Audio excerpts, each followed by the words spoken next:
When I first became a nurse, I worked in critical care, and I witnessed firsthand how a lack of proper disease prevention and health promotion led to chronic illness, decreased quality of life, and drove up healthcare costs.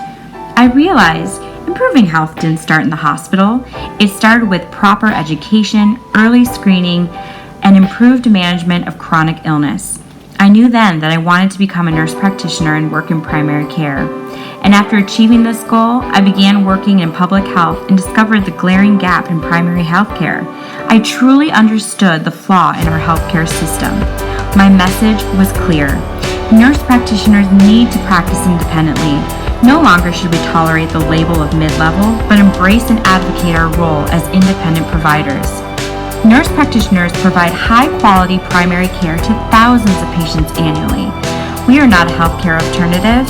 In fact, to many, we are the first choice in the provision of treatment for patients and their families. Yet the gap of 20,000 primary care providers remains in the United States. Why is that?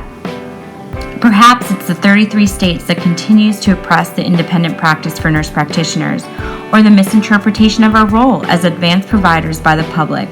There are numerous causes, but one solution. We need leaders, nurse leaders that will advocate to break down the barriers in our care by changing the image of nurses, educating our colleagues on the extent of our practice, and transforming the culture of healthcare in the United States.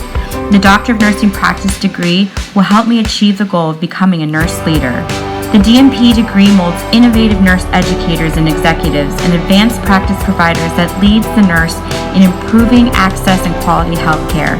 With a focus on collaboration, informatics, health, and social sciences, the DNP curriculum will give me a voice as an expert in the field of nursing and healthcare. Becoming a DNP will help me improve the healthcare in the city of Cincinnati.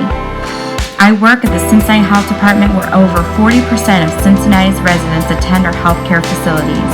And despite employing the most APNs in the organization's history, the role continues to be undervalued and underutilized, and access to care continues to be strained. My hope is that the DNP will guide me in elevating the role of advanced practice nurses by developing a department devoted to our practice and increase the number of providers. As the great pioneer of nurse practitioners, Dr. Loretta Ford said, "Now is the time to run up the flag. Make sure nurse practitioners are a visible and important part of the healthcare system and bring to the people of our nation the kind of healthcare we know they want, need, and desire."